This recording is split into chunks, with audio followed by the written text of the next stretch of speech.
You just realized that you needed to hire someone yesterday. How can you find amazing candidates fast? Easy. Just use Indeed. When it comes to hiring, Indeed is all you need. Stop struggling to get your job posts seen on other job sites. Indeed-sponsored jobs help you stand out and hire fast. With sponsored jobs, your post jumps to the top of the page for your relevant candidates so you can reach the people that you want faster. And it makes a huge difference. According to Indeed data, sponsored jobs posted directly on Indeed have 45% more applications than non-sponsored jobs. Plus, with Indeed-sponsored jobs, there's no monthly subscriptions, no long-term contracts, and you only pay for results. How fast is Indeed? Well, in the minute I've been talking to you, 23 hires were made on Indeed, according to Indeed data worldwide. There's no need to wait any longer. Speed up your hiring right now with Indeed. And listeners of this show will get a $75 sponsored job credit to get your jobs more visibility at Indeed.com/BWN. Just go to Indeed.com/BWN right now and support our show by saying that you heard about Indeed on this podcast. Indeed.com/BWN. Terms and conditions apply. Hiring? Indeed is all you need. With McValue at McDonald's, you don't just get deals on the drinks. You get deals on McDonald's drinks. So when you're breaking a sweat, embrace the chill without breaking the bank. And when your crew is running on empty, keep your wallet full while refreshing the squad. Ace the vibe check with drinks like lemonade, frozen Fanta Blue Raspberry, or any size drink for just $1.49. Limited time only. Price and participation may vary. Cannot be combined with any other offer. Ba-da-ba-ba-ba.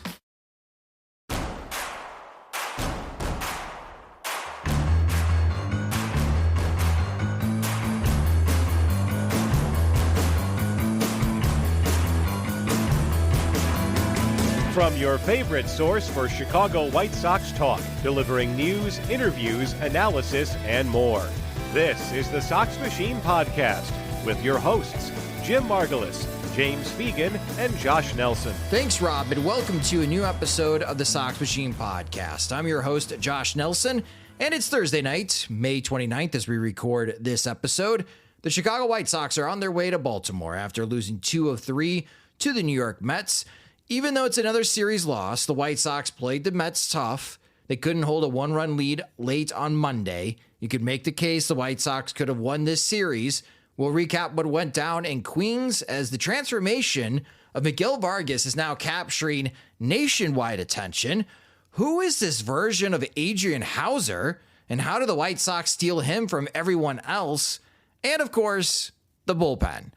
The White Sox also made a trade this week by dealing catcher Matt Thaiss to Tampa for Drew Baker, and we'll preview what is the battle of the worst teams in the American League. Considering the MLB draft lottery at the end of the season, do the White Sox really want to win these games in Baltimore? I'll make the case why we shouldn't worry about lottery position in May. Let's get started. Joining me is the managing editor of SoxMachine.com. It's Jim Margulis. As if you guys get a chance, you can wish James Fegan, our beat reporter, a belated happy birthday. Happy birthday, James. As you listen to this, we wish you the best, bud. Jim, the White Sox go to Queens. They lose 2 out of 3. They lost game 1, 2-1. Lost game 2, 6-4. But won game 3 pretty decisively, 9-4. What are your thoughts about how the White Sox played against the Mets this week? I think a lot of people were fearing the Cubs series of just like a superior team on paper with a lot of name brand offensive weapons going off on a White Sox staff that is overwhelmed and always battling regression and not missing bats. And that really wasn't the case, aside from like Jonathan Cannon in the first inning, giving up a pair of 2-run homers in game 2. But otherwise, the pitching staff seemed to do a decent job. Shane Smith probably had like the toughest time overall in terms of just start to finish battling inefficiency. But even then, like he was able to, well, one, he was take to a lead, but also he was able to avoid collapsing. And then Mike Vassell came in like, I guess, the night before of Jonathan Cannon getting through 5 and only needing Jared Schuster to get through the last 2 games. Like all hands were on deck for game 3. So it was kind of like a good team effort in terms of like a good team loss in game 2 with Jonathan Cannon saying like, I'll get you into the 6th and, save Will Venable from having to go to the bullpen too early. Game one, I think, is probably just you know, perhaps the one frustrating one in terms of the bullpen not protecting a 1-run lead, but also this is a case where you can't really blame the bullpen because they would have had to shut out the Mets to win. And I think it's always unreasonable to expect a shutout no matter what, unless you're expecting to protect a 1-run lead. But even then, like the White Sox were 0 for 10 with runners in scoring position.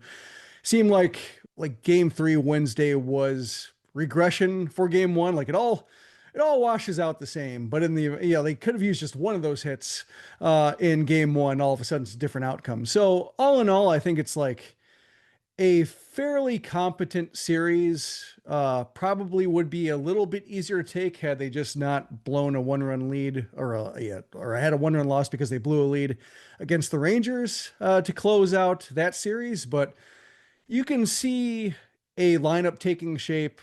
For all their problems with the runners in scoring position, they did produce chances, which White Sox lineup is not always capable of doing. So not bad all in all. And I think it's a pretty good test passed in terms of being able to shake off, a real ugly series like the Cubs and then just string together they pitched okay against the Rangers. They pitched okay against the Mariners, even though they've been losing 2 out of 3 at both Mariners and the Mets. Like there are cases of them just giving the offense a chance to win, and then that offense having a better chance to win those games. Yeah, I thought the White Sox played the Mets tough. Now, did they play well against the Mets? That's debatable. The Mets didn't play all that great at baseball against the White Sox themselves in these 3 games, but they played them tough. I was one of those, Jim, that feared the White Sox were going to get boat raced in Queens, and it would have been embarrassing 3 games. White Sox fans wouldn't think twice about it because the Mets should be one of the best teams in Major League Baseball just on paper with their roster. But the White Sox played the Mets tough, and I think that is something that White Sox fans and even the White Sox themselves could take away from Queens. They were able to get 1 out of 3, and now they head to Baltimore. They could still make this what I would consider a successful road trip if they could win that series in Baltimore. We'll preview that series later in the show, but one of the guys that continues to hit for the White Sox, and it's this amazing transformation, and I mentioned the intro, now it's gaining attention nationwide, and I was watching MLB Network on Wednesday night, Jim, and they did a segment about Miguel Vargas, and they put up this slide as far as a graphic. In the first 64 games for Miguel Vargas, he batted just 117 with the White Sox and slugged just 182 with 2 homers and 13 RBIs. In his first 64 games with the White Sox, Vargas had a 21 weighted runs created plus and was worth negative 1.6 WAR on Fangraphs. Updating the numbers before we recorded this episode, Jim. In his last 31 games, Vargas is hitting 316. He's slugging over 600. He's got 8 homers and 20 RBIs. His weighted runs created plus is 179, and he's been worth 1.6 WAR on Fangraphs.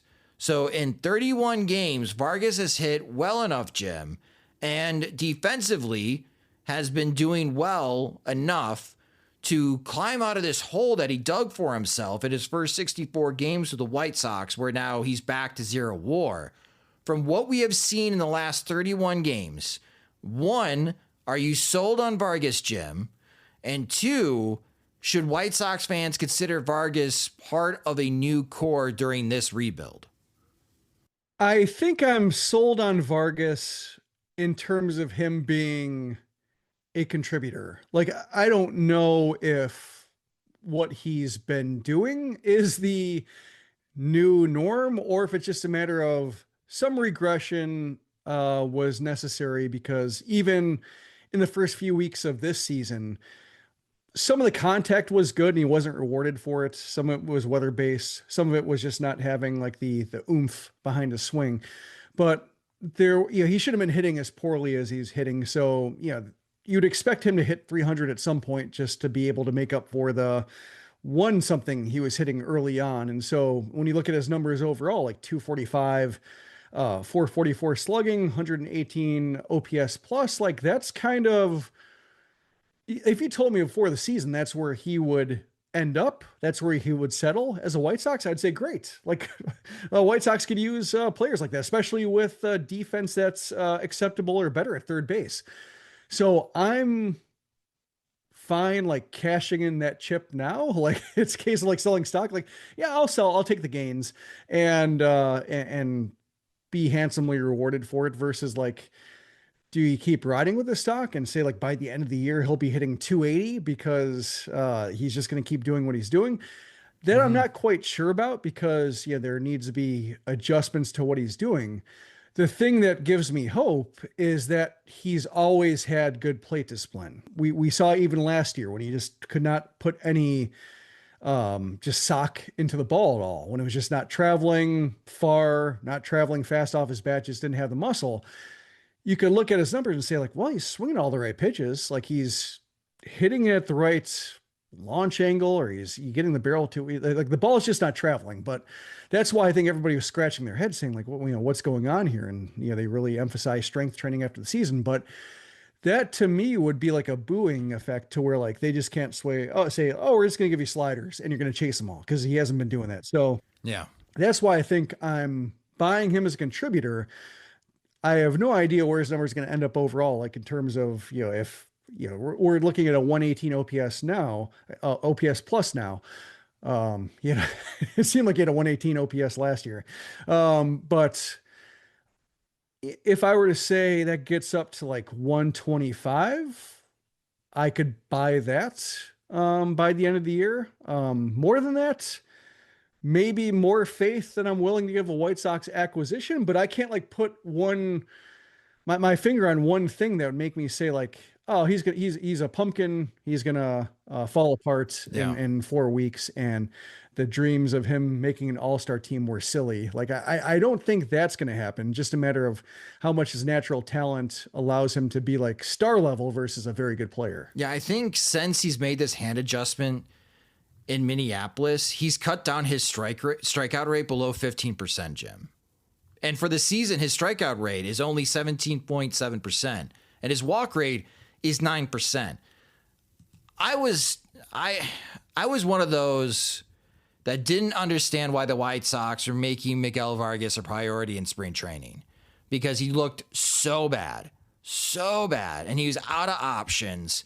And theoretically, you signed Josh Rojas. Well, there's your third base solution, and you still got Brian Ramos. Yeah, Brian right. Ramos. I thought Ramos going into the season would have been better than Miguel Vargas. And honestly, Vargas didn't do much to change people's opinion until that Minneapolis series in late April. I mean, he was batting well below 150. He's batting 137 on April 22nd. So he had a really bad start this year, not changing a lot of minds. And now, if he continues this rate for another 30 games, right? And if Shane Smith is having difficulty getting to the fifth inning, then the conversation changes of, well, Miguel Vargas is going to be the White Sox all-star representative. And if the White Sox, because of the StatCast data, Vargas does not move well to his right towards the foul line. That's why he's considered a below average when it comes to outs above average at third base. If you go to baseballsavant.com and look at the TrackMan data, the StatCast data, I apologize. But if the White Sox are confident in Vargas at first and he passes the eye test so far, well, I am sorry, Andrew Vaughn and Tim Elko, the White Sox have found their first base solution. It's Miguel Vargas, because your first baseman is slugging over 600, Jim. I mean, that's Frank Thomas territory. Like, we haven't seen that in a long time. Well, I mean, in Vargas, when it comes to defensive runs saved, he's in the black there, one defensive run saved. And even Tom Tango, who is one of the senior architect, I think is his name, of StatCast, MLB Advanced Media, he says that, StatCast outpaces defensive runs saved when it comes to the outfield. Like, their player tracking, ball tracking is superior to what they do. And so, like, he says that StatCast is way better predicting itself than defensive run saved is for like the next year. Whereas with infield, he still says infield is maybe a little bit better with defensive run save, that it just because they don't quite have the same amount of either data or just the amount of the amount that speed and routes and direction factors into outfield play, that, because infield is more quick reactions and, the glove being where it needs to be on time, it's more of a art than science right now. And so defensive run saved is actually a little bit better than predicting future value at a defensive position than Statcast. So with that in mind, like if he's average, I would call him average at this point. Like I think he makes enough plays to make up for the ones he doesn't. And so it kind of all washes out, but like keep him at third for the time being. But it's a case of like, if Brian Ramos comes on hot or Colson Montgomery keeps up what he's been doing since coming back from Arizona, and one of them needs to play third, then you have your solution there with moving Vargas to first base. And he seems amenable to it. And also he probably seems open-minded enough, or at least experienced enough with playing different positions, that he could probably play first and then some third and go back and forth and not be too worse for the wear, versus like having, giving him the Brooks Baldwin treatment of just like, all right, you're in the major leagues and you're playing 5 different positions. Good luck. And then just kind of all collapses. I don't think it's going to happen for Vargas going between first and third. So I would keep him at third and then just move him to first as need be. But I think right now that need doesn't be. And I think that's probably more of at least 1 or 2 infield promotions away from maybe making Vargas the first baseman and having your best defensive infield. You do have position flexibility with Vargas now. Like third and first, he can play both. That does help based on the matchups. If you are facing a left-handed pitcher and you want to sneak in another right-handed bat, like Lenyn Sosa, for example, we talked about this in the previous podcast episode, James laying it out on how it's going to work at first base for the White Sox with Vaughn and Elko down in Charlotte. Just moving forward, this is why if he can carry this for another 30 games, I might be sold and my tune will totally change. It's amazing and just how one little trick, isn't that the SEO headline? Yeah, one weird trick. Watch this one little trick by Miguel Vargas, and suddenly he's a completely different player for the White Sox. I mean, 1.6 WAR in 31 games, Jim? Yeah. That's all-star level. Yeah, I mean, yeah, to go back to our previous conversations, it's like one weird trick that required like 6 different steps of progress to be able to set up that one weird trick. So can't do it at home exactly, but where are you in terms of this conversation? You asked me in terms of, are you buying into it, or like, where do you see him ending up? So where are you in terms of where you think he is, if he had to like be one of your, place one of your wagers right now that you place? I think I'd be buying stock in Miguel Vargas because whether it's the high fast, he's hitting the high fastball, Jim. Yeah. And that's been a pitch that gave him a lot of issues. And that's why he just looked like he was floundering early on. But again, his strikeout rate, being able to cut it that low, just demonstrates that he not only is demonstrating good contact skills within the strike zone, Jim, but he's able to make good contact, the good pitches that are in the shadow area or what would be considered chase, like being able to survive and getting the ball in play. If he was doing this with a 30% strikeout rate, I would just say he's on a heater, because as soon as he's not on a heater, then we know what that result is. It's Luis Robert Jr. And White Sox fans are getting more and more frustrated with Luis Robert. To be completely sold and say he is part of the core. Congratulations, Chris Getz. You are right. I was wrong. Good on you to stay stubborn and continuing pushing Miguel Vargas. You have found a core piece that you can build a new offense around. I need to see that in the next 30 games and see if it can continue. But it's been so promising these last 31 games and so promising against the Mets.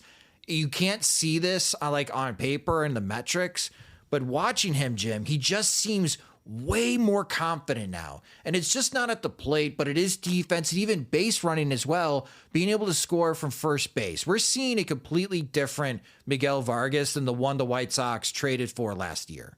Yeah, he had a couple moments of heat checks, like the ball that went off the top of the wall. He thought that was gone. Ended up still getting a double out of it. So it's not like he started walking to first and then got stranded there. Also ran into an out at third base. So he's had a couple of moments of like testing it and seeing like just how far he can go, and the 38'3" that he's putting up. But otherwise, I mean, and he has the license to do that. That's the case of him being good enough and him seemingly involved in every single big White Sox inning to think, yeah, I can change this game by myself. And so you don't necessarily mind doing that. We've also seen him, jawing with Brad Keller. So it seems like he's feeling licensed more to define himself on the field. James just wrote a great story about him being basically a hardcore Vikings fan, and other ways he's been able to stand out in terms of like his sense of humor, high pitched barks in the dugout to imitate a chihuahua when he's like trying to psych guys up. It's just, the guy that there was no evidence of him being last year when he was sitting at the edge of the dugout, just staring, off 1,000 yards in the distance, and Dodgers fans were heartbroken, saying like, what did we do to this guy sitting under the White Sox? Like that guy does not seem to exist anymore. So, I mean, major credit for him to be able to close the door on a pretty ugly chapter and pretty convincingly saying that, that guy is not me. I am entirely different and I have arrived. It's a breath of fresh air being able to make this transformation. I mean, we've been dogging on players that have struggled and point out their struggles and wondering what in the world is going on. How come this player can't fix it? No better example than Andrew Vaughn. I have no problem eating crow when a player makes this type of transformation. It's just so rare for the White Sox. Like, I was completely wrong in Garrett Crochet. Huge breath of fresh air. He dominated last year as a starter. Didn't see that coming. I don't think anyone really could say how that would have worked, but it totally did. Miguel Vargas was not hitting to start the season, and now look at him. I think it was Chuck Garfien who was saying like, there are so many receipts online, and like, yeah, people had eyes.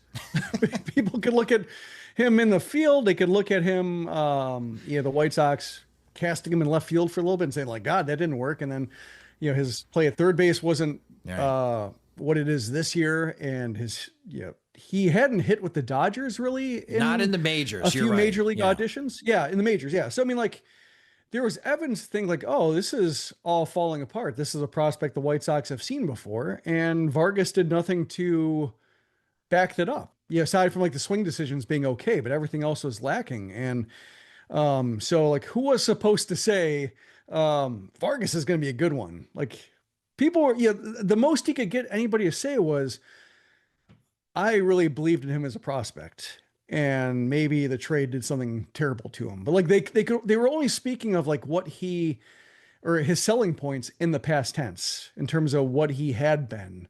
But that guy was not evident in the major leagues. So, everybody's eating crow. I guess my issue with the trade was like trading a guy for a guy who's out of options when like Lenine Sosa's out of options, and you have really painting yourself in a corner with this, and somehow they got out of it. Vargas already has a career high in home runs. The Dodgers gave Vargas a long run. They gave him half a season, 81 games in 2023. Yeah. He only hit 7 homers. Vargas already has 8 this year, so he has already set a single season career high in home runs hit. Yeah. I mean, he's had a few. I'm sure the Dodgers were probably like, this is the version that we hoped for, but we didn't see this version. Yeah. And I mean, the Dodgers, because Vargas is out of options and because their roster is so loaded, like they couldn't afford to do what they had been doing with him, which is to give him like spurts of playing time when somebody else gets hurt. So I doubt that they're regretting the trade at all. I mean, Michael Kopech helped them win a World Series. So, I mean, like they've won their side of it, but I think people who had bought into Vargas being like some form of bats, I think his position was always in question, but like he should hit enough to play somewhere, even if he's a third baseman. You kind of have to hold your nose when you're watching play, or can hit okay enough to be a first baseman, kind of flex out in a DH and such. But the way his game is entirely shaped up, like testament to him, testament to White Sox coaches to be able to have a whole host of either ideas or at least like a process. That's kind of what it seemed like. It was not necessarily like, we're just going to throw everything against the wall, but we're going to change one variable at a time. First your physical build, make sure that you have the strength because you lost a lot of weight. And then, once that's solved, okay, now what else is wrong? Okay. So bat path, let's shorten that up. Okay. So you're getting this, but you're a little bit short to the ball, and you're not getting a whole lot behind it. Let's try to lengthen it. Okay, let's change your hand. Like, just it seemed like they had a process or a reason to what they were doing in each step, and everything they did addressed something. And then it was just a matter of finding the one thing that closed that fatal flaw. And now he's a pretty well-rounded hitter. And kudos to Vargas being open to those type of adjustments. You know, athletes they can close off if nothing is working. You're telling me to do all these things. I'm still not hitting the baseball. Why am I listening to you? Let me go get outside help. So kudos to Vargas being adaptable. It does make me wonder how come the White Sox can't fix Andrew Vaughn, but regardless, it's working great. I think that's a Levers problem. Yeah, there's plenty of guys in Major League Baseball that are 5'10" and shorter that still hit the ball with authority. But I think they just have more bat speed. So it's a term of so opposite field homers in college aren't opposite field homers in the pros. You know, maybe that's my thought on him, is just when you don't have the natural leverage you're generating, you got to be like, you know, Altuve is the classic example, but like he gets the bat through the zone in a hurry, right, and puts all his force doing that. And so I think that's with Vaughn. I think it's just physical limitations that did not translate well. And I'm curious with bat tracking data if he would be somebody who would be regarded differently going from college to the pros if he were drafted like this year. Yeah, he would have. He definitely would have. One of our best friends, Jim Callis, I think just mocked Jace Laviette to pick 20. So the top preseason college hitter continues to drop because of that type of analysis, bat data as far as contact data, swing analysis. We just talked about that in the previous podcast episode with Mike Farron about this upcoming college draft class and the NCAA regionals, which starts this weekend. You guys could definitely check out that podcast episode. But Miguel Vargas continued to do this because this is exciting, a great development for the White Sox. With McValue at McDonald's, you don't just get deals on the drinks. You get deals on McDonald's drinks. So when you're breaking a sweat, embrace the chill without breaking the bank. And when your crew is running on empty, keep your wallet full while refreshing the squad. Ace the vibe check with drinks like lemonade, frozen Fanta Blue Raspberry, or any size drink for just $1.49. Limited time only. Price and participation may vary. Cannot be combined with any other offer. Ba-da-ba-ba-ba.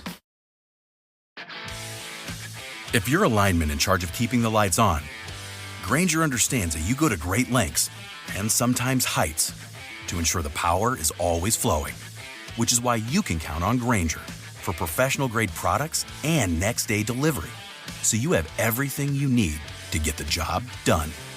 Call 1-800-GRAINGER, click Grainger.com, or just stop by. Grainger, for the ones who get it done. An unexpected development for the Chicago White Sox, and I have no idea, Jim, how this has come to be. But watching Adrian Houser after his 2 starts, he went 6 scoreless innings again against the Mets. He pitched into the 7th inning. He allowed a base runner. Brandon Iser was able to come into the game and get out of the jam. So Houser now, 2 starts, no runs allowed. He's only allowed 5 hits. It's 4 walks to 8 strikeouts, so it's not a lot of strikeouts. Where is this coming from? It seems like the stuff ticked up, and James wrote about a little bit that he got some power back, and it's a little bit similar to Shane Smith, becoming like a Rule 5, or somebody who was exposed to the Rule 5 draft by the Brewers, and then he's picked first by the White Sox, and then he shows at spring training like throwing 97, and you're like, well, how did the Brewers give up on this guy or not protect him? It's like, well, he didn't do that before. And I think with Houser, it's a little bit of the same thing, not so dramatic, but I think, looking at his velocity, he was throwing 91 and 94, or 94.1, 94.3 with the Brewers. Then it dipped down more to 93, sinker, and not as effective, being 92 in his last year at the Brewers. Sinker's now 94. So I think that it's almost like turning back the clock a little bit and getting back to where he was when he was a capable starter in the Brewers organization. So it's not necessarily out of nowhere. I think 2 scoreless outings of 6 innings. It was funny. I thought of his arrival and just him showing up fully formed, capable of throwing 6+ innings, having a history of throwing a full starter's workload. It reminded me of Johnny Cueto in terms of him being found money. And then sure enough, Cueto also threw, scoreless outings his first 2 times out, just immediately looked like a godsend. I forgot it was that good from the gate. But similar in terms of just, we don't have to try to, matriculate a starter from AAA to the majors on the fly. We can just pick up a fully formed, credible mid-rotation starter, plug him right in, and we're fine. And that's a pretty neat trick. But yeah, the sinker is more powerful, and then it seems like the curve is what's emerged from being the sinker slider guy he was in Milwaukee to being somebody who's a little bit better than he seemed to be, even during his heyday with the Brewers. So 2 neat tricks. And, as James wrote, he worked out at the same facility Davis Martin did. So it's it's a case of perhaps some word of mouth, or perhaps, who's throwing with this guy, when we're looking at AAA starters. And it's amazing that he has turned out as well as he did, because that is such a bullet the White Sox dodged, not having to go to their AAA depth for a starter. If they had to go to, who would it even be? Owen White? Because they cut Justin Dunn. Yeah, and even Clevenger's hurt. He's on the IL. So, as much as Clevenger would be even the cynical option, he's not available. Evan McKendry is the guy throwing recently, but even then he's topping out at 4 innings. Nestrini's in the bullpen. Schulten's just got rocked. He's rehabbing, but he's been beat up in AAA so far, coming back from Tommy John surgery. So who would be the guy? There isn't an easy question. So the fact that they just, that I think that's the reason why they probably were pretty aggressive in saying hey, Adrian Houser, and you're going from AAA, opting out and getting a guaranteed major league deal the rest of the year versus somebody else's minor league deal that they can parlay into a major league job, a 2-way contract or something like that. Nope, we're just going to give you a guaranteed deal, sight unseen. You're in the rotation now. And, kudos to them for taking that chance. But also I think because of just how ramshackle the Charlotte rotation is, they really had no choice but to look at what Houser was doing and say, hey, this is better than anybody else we have in Charlotte. If this is what it takes to get him, we got to get him. I was thinking to myself while watching Houser in his second start against the Mets, how many teams are texting Chris Getz right now? Just watching Houser. The Houston Astros just lost a starting pitcher for the rest of the season. I'm wondering, over under 3.5 teams that texted Chris Getz, Jim, during Houser's start against the Mets. I'm sure it's got to be, because again, he's pitching so well. It's probably taken everyone's attention. Where did this guy come from? Hold on. Anyone could have had him, and he's throwing this well, and the stuff looks really good. And to your point, it's gained a couple of ticks in velocity. I mean, Houser's getting traded, right? We're here for a fun time, not a long time. Yeah, I would assume so if the White Sox had an interest in keeping him, and I don't know if they want to spend. Yeah, I don't know if they want to get a bidding war for a starter in his 30s who isn't a strikeout guy right now. I think they'd probably just keep going to the bargain bin for that while they try to shape up their internal rotation. But to me, I'm thinking of him as what Mike Soroka was supposed to be last year. Just a sinker baller, supposed to be past his injuries and rejuvenated. And we saw what he was throwing at the end of last year. We can fix him or build him up a little bit more, and teams might want him at the end of the year. And that didn't happen. And I think Houser, being that he hasn't had any kind of major injury, setting him back, that's just been what seemed like a pretty graceful or normal decline from a number 4-ish starter to being somebody who's kind of on the cusp, needing minor league deals. There's nothing unreasonable about the way his career has unfolded so far. And the fact that he's got 5 years of service time, it does put him in that Soroka territory of just he's going to be a free agent at the end of the year. We can trade him if a team wants him and then get him back if we really want to pay for it. But I think, probably in order to capitalize it, they already traded Matt Theis for Drew Baker. And like Baker is not necessarily anybody who's going to be a starter on the roster or like plug a hole. I think if they want to try to capitalize, they needed to trade Theis to a certain degree because of time crunch. But I think with Houser, they need him to, for Will Venable's sake. Yeah. They need somebody to throw starts. He can still build up his value further. It makes sense to, there's no reason to like try to trade him, found money. Let's trade him for like a William Bergoya or something like that. You can hold on to him for a little bit more. He's serving a purpose now. And, I think teams want to make sure that like going back to the pumpkin thing, like that, the league doesn't figure him out like, oh, this is what to look for now. And then they start hammering him again. And he's just kind of a number 4 starter again. So I think teams want to look a little bit more to see like if this is the real deal. And I'm sure the White Sox want to hold on a little bit more because they need them right now. They're not in a position to shed starters with what they have in AAA. Like that's just a miserable viewing and playing experience if they try to bring it up from Charlotte.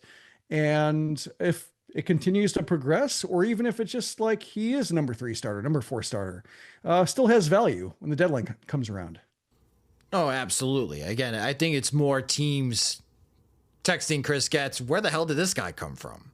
I think it's more like that right now than Chris Getz like showcasing, be like, who wants Adrian Houser? It's an awesome start for Houser, and he'll get another opportunity for the White Sox this upcoming weekend against Baltimore. Again, we'll preview that series in a moment. You mentioned Matt Theis being traded to Tampa for Drew Baker. Theis ended up playing 35 games with the White Sox. He batted just .212, but his 20.9% walk rate carried his OPS at .382 on base percentage, even though he slugged just .294. Theis did hit a home run and 8 RBIs. Remember Matt Theis at the end of the year Sporkle when you're trying to guess who all played for the Chicago White Sox this season. You good with the deal? I mean, this is something that James Fegan got a tip a couple of weeks ago. This exact trade that was being rumored, the Rays waited a couple more weeks before pulling the trigger and finalizing this trade. Do you like this move by the White Sox?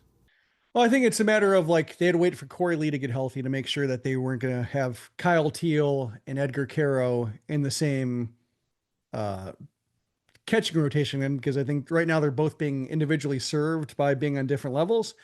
And like if Corey Lee wasn't going to be healthy because they seem to not be huge believers in his catching abilities, that, they'd probably want to make sure Theis is around, that they don't trade him unnecessarily. And then Drew Baker was hurt. So if the White Sox were kind of interested in him, he had to come back from an adductor strain and he was rehabbing it for a week in the Florida Complex League. So probably both sides had an idea of what they wanted, and both sides needed the timing to line up better to make sure that, they were still in on each other's players. But yeah, I mean, like that was kind of always going to be the idea, was that, maybe you can dust Theis off a little bit and trade him for somebody. They got him for cash from the Cubs, trade him for somebody who might be able to contribute to a 26-man roster at some point. Like, not a bad deal. I enjoyed watching Theis hits. I thought he was I wrote about this Thursday afternoon, just saying like he was a really interesting player in terms of how many walks he could draw for the how little power he showed. And I think he would hit more than one homer if he played the season over again. Like it's just a matter of a little bit of a luck or small sample size, but also he shortened up his swing. Another guy who made swing changes to overcome just swing and miss issues that undermined his ability to hang in the majors for anything, any meaningful role.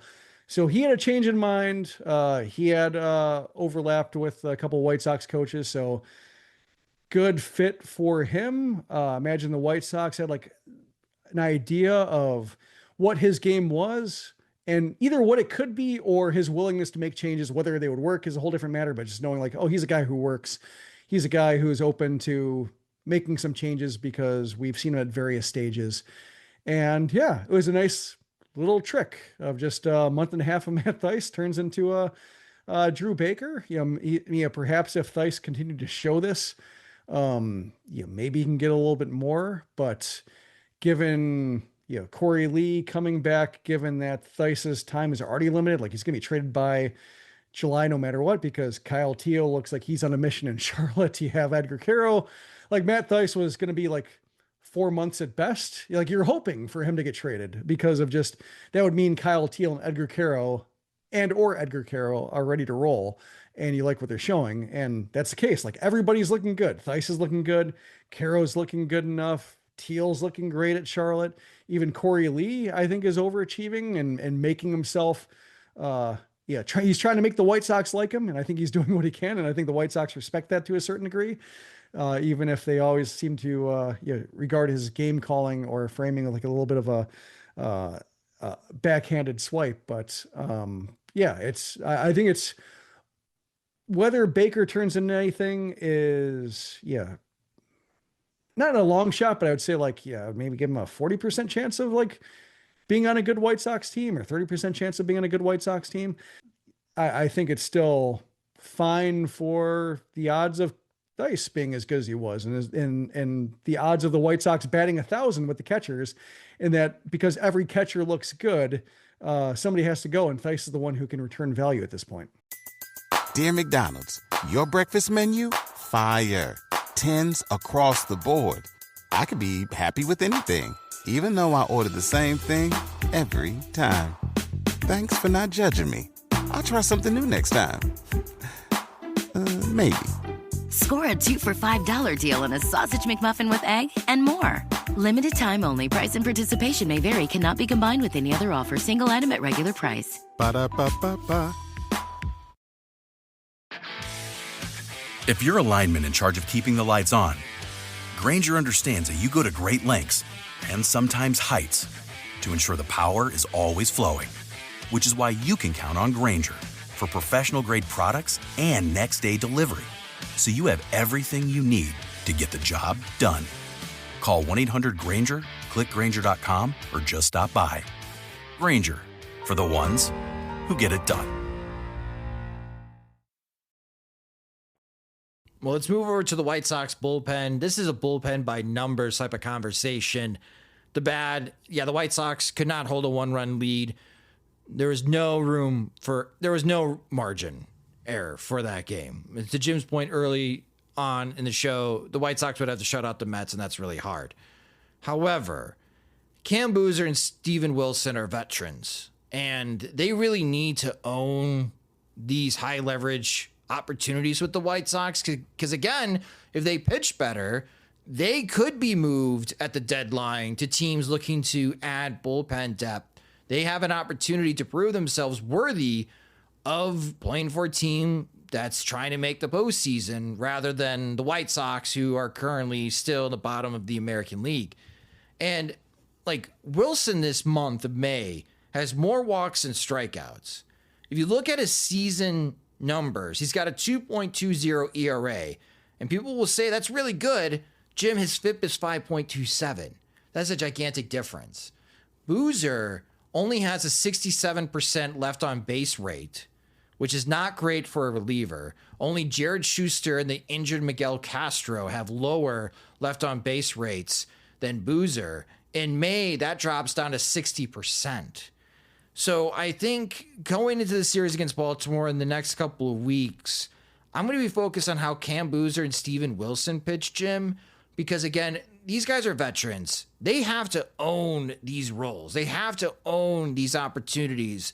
This is not something like Ethan Katz or Brian Bannister can coach up these two guys. Like, really for them, it's now or never. Like, if you can't prove that you can handle these situations with the White Sox, you're going to be with the White Sox the rest of the season. I don't know if you're going to come back to pitch for the White Sox. And if you can't pitch for the White Sox, are you even going to be in Major League Baseball? Shout out to old friend Jake Diekman. He retired as somebody that frustrated White Sox fans and just not able to own those type of leverage situations. So when it comes to the White Sox bullpen conversation, that's how I'm like narrowing my focus, Jim. It's on Boozer and Wilson.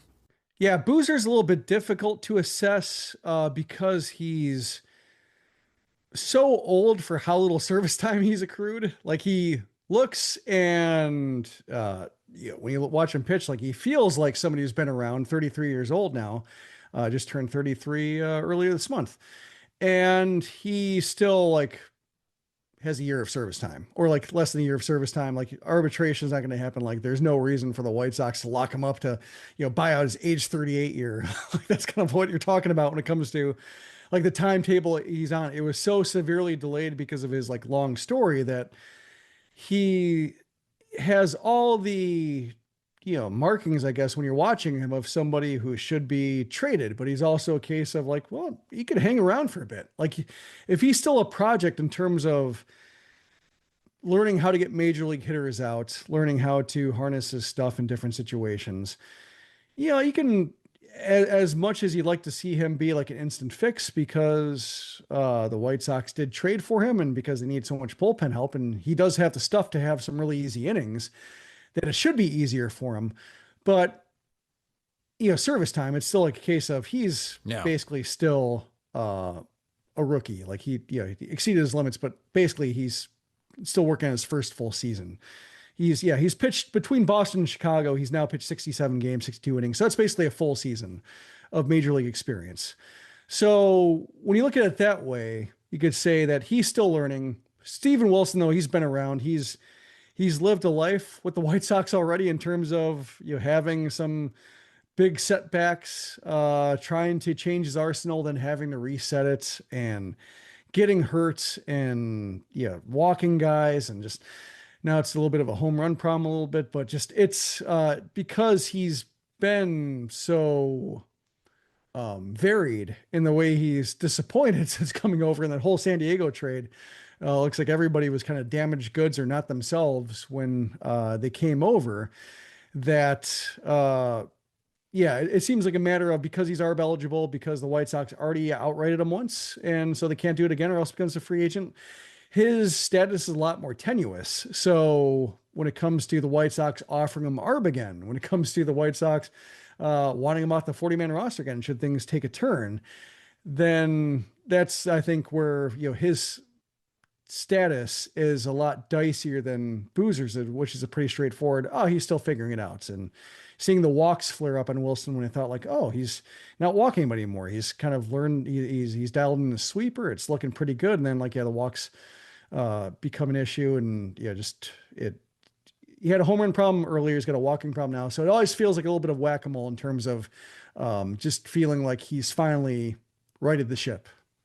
One guy I would like to see maybe get more high leverage situations, and he definitely did on the Monday game, is Brandon Eisert. So in the month of May, Eisert has a 28.6% strikeout rate. That's really good for a reliever. And he's leaving guys on base at a 77% clip. It's just going to be the shuffle for the White Sox bullpen. Just go with the hot hand. I'm curious, instead of having Boozer pitch the eighth, do you give Eisert those opportunities to see if he can execute a little bit better than Cam Boozer? Mike Vasil is doing well in this swingman role, Jim. 3 scoreless innings on Wednesday. I'm not exactly sure how he is doing it because his strikeout rate is not great. It's around 16%. His walk rate is at 14%. You do the math, he's got almost as many walks as strikeouts. That's not good in the majors, but opposing hitters are just batting 187 against him. And he's got 2 very effective pitches right now. His sweeper against right-handed batters, according to Stuff Plus, gets a 111 rating. So it's much like OPS Plus and weighted runs created plus. It's 11% better than league average on a sweeper. Right-handed batters are only batting 125 against Vasil's sweeper. And then lefties, his changeup has been very good against left-handed batters. Lefties are only batting 136 against Mike Vasil's changeup. So maybe this is another guy who's got 1 or 2 good tricks that's working for the White Sox with Mike Vasil, but I wouldn't put him in high leverage situations, but he seems to be pretty effective in this swingman role, Jim. Yeah, given that he's a Rule 5 pick and that he has to be on the roster, when it comes to Rule 5 picks, I think, Shane Smith might have spoiled some people a little bit, but I think this is more you look at a pitcher and say like, oh, he's gonna be low leverage. He's gonna be a swing man. He's going to be picking up innings that nobody else wants, like the Dylan Covey experience, which is, he was a Rule 5 pick. The White Sox had to gut through a season with him, and then they gutted through a few others because it never quite clicked for him. But that was the idea of just, he's going to soak up some starts. He's going to come in when he can't screw up a game. Might be ugly sometimes, but we believe in the stuff. We're going to get through a full season. And so Vassell right now, I think, he did get that save situation in Cincinnati and handled it because of just the order, or the part of the order that was coming up, the fit versus handedness, because he is susceptible to lefties. But I think with the way he's coming into games now, earlier in games, like picking up 3 innings after a Shane Smith start, picking up 3 innings against the Marlins, picking up 3 innings against the Athletics, like he's been able to come in against lineups that aren't necessarily gearing up for him. And I think that probably helps him too. He's doing well for himself with his arsenal, like, sinker, sweeper, not missing a ton of bats, but he's throwing enough pitches that he's able to offer some different sequences. And, it's more along lines of like a number 5 starter, number 4 starter, pitching in the bullpen. And so he's kind of taking that approach of throwing all my pitches and, not necessarily trying to be a dominant 2-pitch guy. And I think that's probably working. It also seems like he's flying under the radar enough that teams aren't going to load up on lefties to face Mike Vassell in the 5th inning when they might be facing a tougher reliever later. So it's working out to his advantage. And I think his length as somebody with starting experience is such that if it's going, then he keeps pitching, versus somebody who after 2 innings, Will Venable starts like getting a little itchy in terms of like, oh, is he going to start wearing down, or is he going to have a second time through the order type penalty for him? Like, no, I think it's matter of, because he's picking up these non-crucial innings, or innings opponents see as non-crucial, that he's able to get in some nice situations and take the ball and run with it. Dear McDonald's, your breakfast menu, fire. 10s across the board. I could be happy with anything, even though I ordered the same thing every time. Thanks for not judging me. I'll try something new next time. Maybe. Score a 2 for $5 deal on a sausage McMuffin with egg and more. Limited time only. Price and participation may vary. Cannot be combined with any other offer. Single item at regular price. Ba-da-ba-ba-ba. If you work as a manufacturing facilities engineer, installing a new piece of equipment can be as complex as the machinery itself. From prep work to alignment and testing, it's your team's job to put it all together. That's why it's good to have Grainger on your side. With industrial-grade products and next-day delivery, Grainger helps ensure you have everything you need close at hand through every step of the installation. Call 1-800-GRAINGER, click Grainger.com, or just stop by. Grainger, for the ones who get it done. Well, now the Chicago White Sox move on to this weekend, the battle of the 2 worst teams in the American League. One was expected, the other not so much, as the White Sox head to Baltimore. The Orioles are 19-36 on the season. They are 16 games back of the New York Yankees. They are going to be sellers at the trade deadline. They are in last place in the American League East. They lost their last 2 games. They're 4-6 in their last 10. They have not been good at home. They are 9-17 at Camden Yards. Offensively, when it comes to team OPS, the Orioles are at 689. That's 19th in Major League Baseball. They got too much talent offensively to be hitting this poorly. They're 10th in baseball in home runs hit. They've hit 60 home runs as a team, but they're only scoring 3.87 runs per game. Again, just too much offensive talent to be performing this poorly. But the story is the pitching and just how awful the pitching has been for Baltimore. The starter ERA for the Orioles is 5.60. That's 28th in Major League Baseball. And the bullpen, not much better. The reliever ERA is 5.38. That's 26th in Major League Baseball. The White Sox will have the advantage on the pitching side in this series. The pitching probables for this weekend: Friday night, 6:05 p.m. Central Time start. Sean Burke will get the ball as he revisits Maryland. That's where you play college baseball, against Zach Eflin. Eflin's got a 5.40 ERA this season. Saturday afternoon, this is a 3:05 p.m. Central Time start. The Dart, Davis Martin will get the ball for the White Sox against Dean Kremer. of the Orioles. He's got an ERA above 5. And on Sunday, June 1st, this is a 12:35 p.m. Central Time start. Adrian Houser will get the ball, his third start with the White Sox, against Charlie Morton, who's got an ERA over 7 and is 1-7 on the season. Just really eye-opening stuff. And Jim, when it comes to the Orioles, they already fired their manager, Brandon Hyde. We talked about that in a previous podcast episode. If things do not turn around this season, I'm expecting even more firings for the Baltimore Orioles, especially in the front office. Wouldn't be surprised if they have a general manager opening after the season with just how bad things have gotten for the Orioles.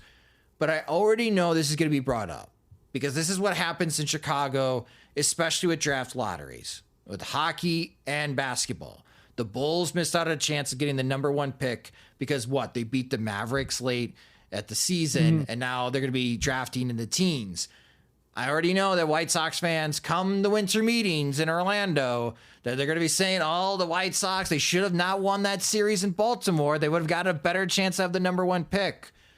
The case to not care about the draft lottery at this moment in the month of May. You can go to tankathon.com/MLB. Great resource. You can play the little simulator. The White Sox have the best odds to getting the number 1 pick, the same odds as the Baltimore Orioles at 22.27%. What you will notice, though, the Rockies can't have a top 10 pick or better than 10th overall because they've been in the top 5 the last 2 years. The Angels and the Nationals also don't qualify to have a top 10 pick. So really, there's only 5 teams this upcoming draft lottery that have a better odds of 10% and getting the number 1 overall pick. That's the White Sox, Orioles, Pirates, Athletics, and Marlins. So don't worry about the draft lottery in May. I'm trying to get ahead of this conversation, Jim, because I know someone's going to bring up the White Sox sweep the Orioles and they get the 3rd overall pick. White Sox fans are going to be like, oh, man, if they didn't win that series in Baltimore, they could have had the number 1 overall pick. Don't worry about it. Now, 2 things about that. One is, if Sean Burke, Davis Martin, Adrian Houser all pitch well, and that's the reason why they won the series, like everybody should want them to pitch well for multiple reasons, like Burke and Martin looking like credible major league starters, Houser looking like somebody they can trade. So why lose those games? Also, I think the trump card in this argument is that the White Sox set the record for losses in a modern major league season last year. And they were prohibited from picking higher than 10th because of lottery rules. But even if they weren't, they would have picked 6th. Just the way the lottery shook out is for all the losing they did last year, if they were allowed to pick first, they wouldn't have picked first. They would have picked 6th because of the way the balls had shaken out. So that's why when it comes to the odds, it really does seem like the anti-tanking measures have worked in that there's no reason to race a team for the most losses and artificially make those losses happen because that hasn't really been rewarded. And I think because of, like you mentioned with the Rockies being out of it, like that's one team that's going to be out of their way.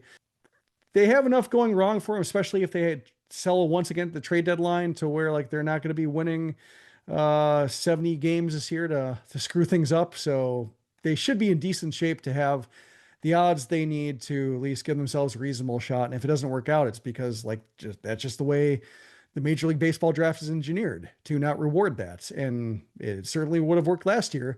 And, imagine, I think White Sox fans were so resigned to, you can't pick higher than 10th, that story slipped under the radar. But yeah, imagine if they did have the chance to pick first. Everybody's talking about, well, at least we'll get the first pick and then you get 6th. And then just imagine, how many, people would have been defenestrating themselves on social media because that happened. Boy, do the baseball gods hate us. Yeah. So don't worry about the draft lottery. But this weekend, the one thing I am looking forward to, Jim, runs.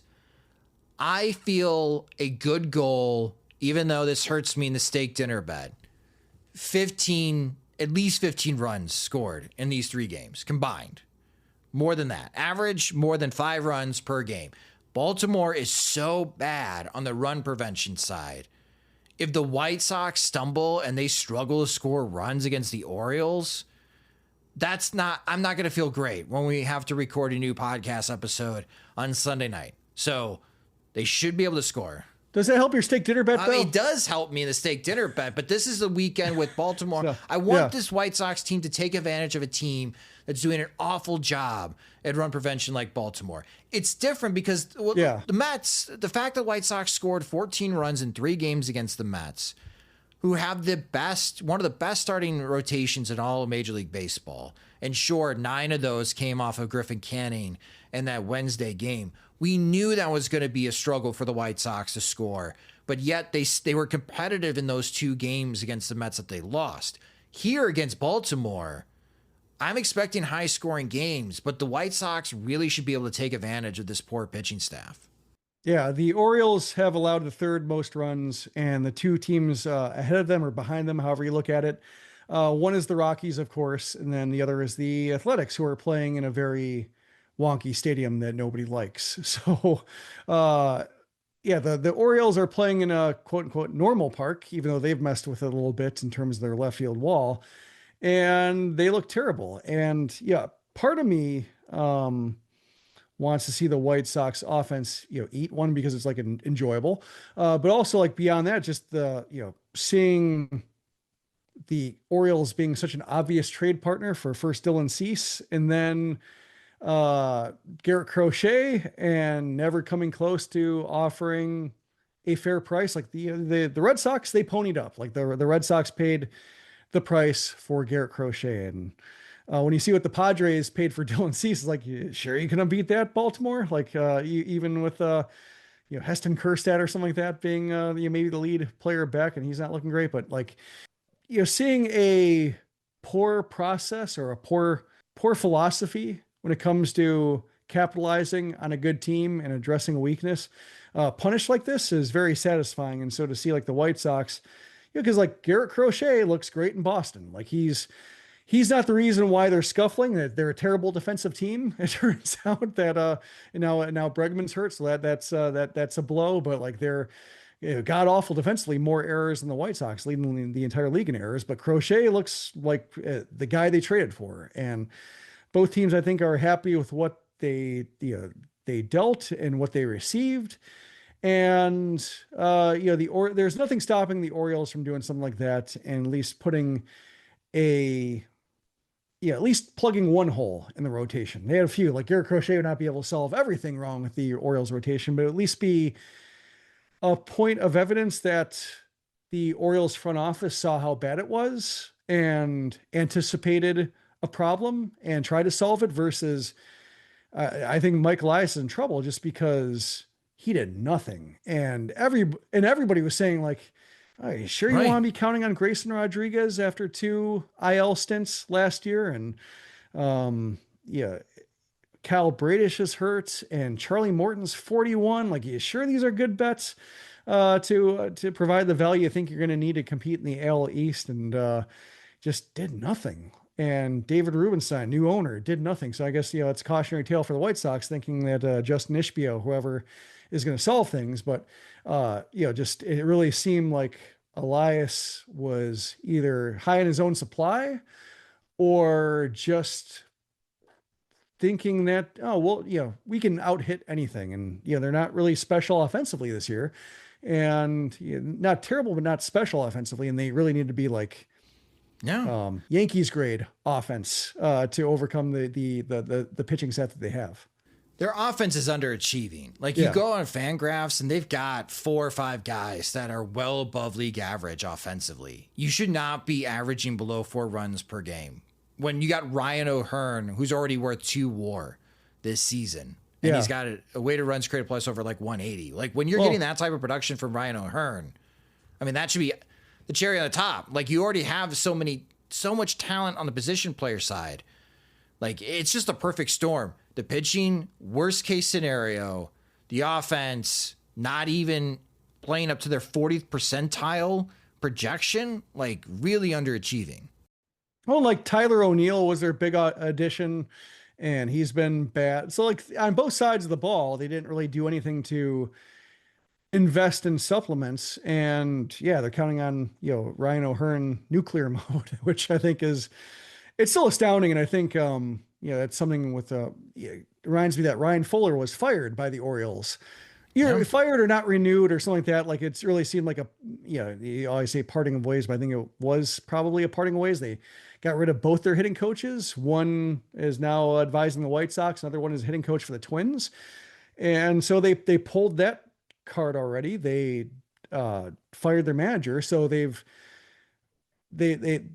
out of scapegoats, basically. Like, Elias is out of scapegoats. Yes. Yeah. So, I mean, they have one big scapegoat remaining, and that's the person who they turn that position over, and then all of a sudden it's a brand new ball game. But yeah, there were warning signs, and they just, I think Elias whistled past them, and it really is, we've seen it with the White Sox. So that's what the White Sox did. They had a good team in 2021 and really didn't do much to add to it. They were so concerned about losing Eloy Jimenez and Luis Robert and Yohan Moncada to free agency. We got to lock these guys up because we lock these guys up, we can't pay anybody else. And because they're terrible, we can't trade them. And now we're all going to spiral downwards together.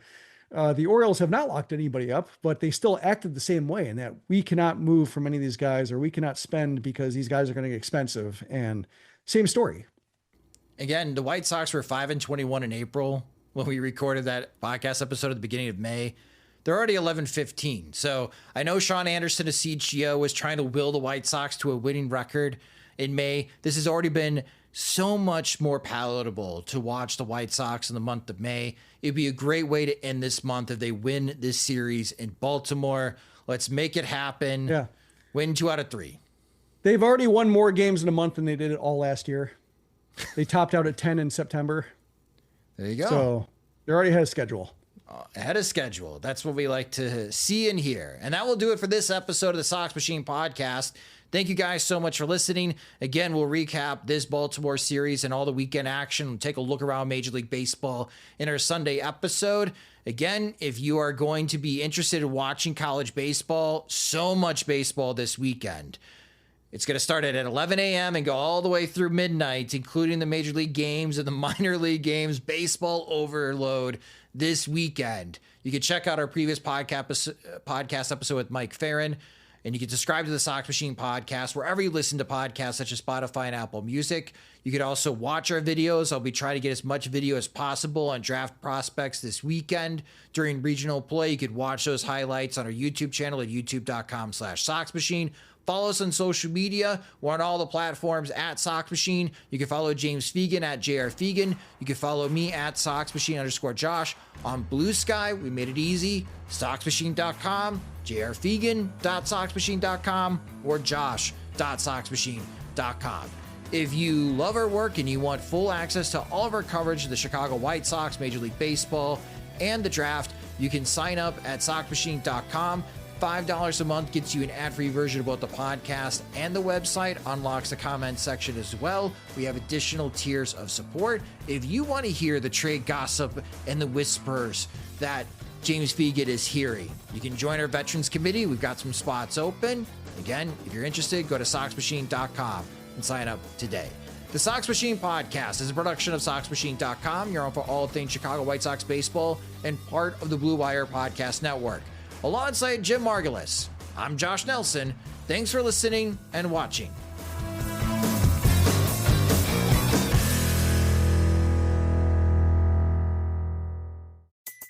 Dear McDonald's, your breakfast menu? Fire. 10s across the board. I could be happy with anything, even though I ordered the same thing every time. Thanks for not judging me. I'll try something new next time. Maybe. Score a 2 for $5 deal on a sausage McMuffin with egg and more. Limited time only. Price and participation may vary. Cannot be combined with any other offer. Single item at regular price. Ba-da-ba-ba-ba.